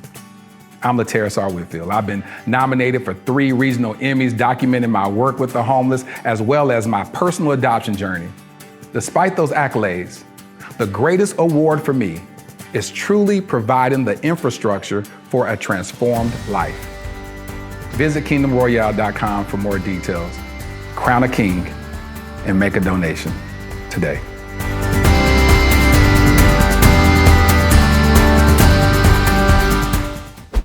Seven children, man. They had 7 children, spent 36 years of marriage together. That is so impressive to me. It's impressive because we live in a day and age where people they no longer have stick-to-itness. They no longer have longevity. They no longer have till death do we part. It's sad, the world that we live in. It's sad that I too took vows that at the threshold of a new future with a woman, and those vows expired 10 years later. But I'm still hopeful. I still remain optimistic, knowing that when I take those vows again, after doing the work and after knowing the severity of a covenant, that I promise this time is going to death do we part. And you know why I know this? because I'm going to die first at the altar. I'm going to die to my ego. I'm going to die to my pride. I'm going to die to my will and say, not my will, but let thy will be done, God. And that's what takes place at the altar is death. But the beautiful thing, it doesn't just end in death. When we die, we are born again. I'm going to let that settle with y'all. But here's my favorite part of the podcast where I speak to my future wifey. Dear future wifey, from the instant our paths intertwined, I felt a connection that defied logic, a bond forged in the depths of our souls. Your presence has illuminated my world in ways I never thought possible. What sets you apart is not just your beauty or intelligence, although they are undeniably captivating. It's the depth of your kindness, the resilience of your spirit, and the unwavering support you offer without hesitation. In your laughter, I find solace, and in your embrace, I find home. You are not just my partner, you are my confidant, my greatest ally, and my truest friend. With you, I feel a sense of completeness, a feeling that I've finally found where I belong. Together, we've weathered storms and celebrated triumphs, growing stronger with each passing day. Your future hubby. I hope you enjoyed this episode of the Dear Future Wifey podcast. Remember, be lit, live intentionally and transparently, and don't stop loving.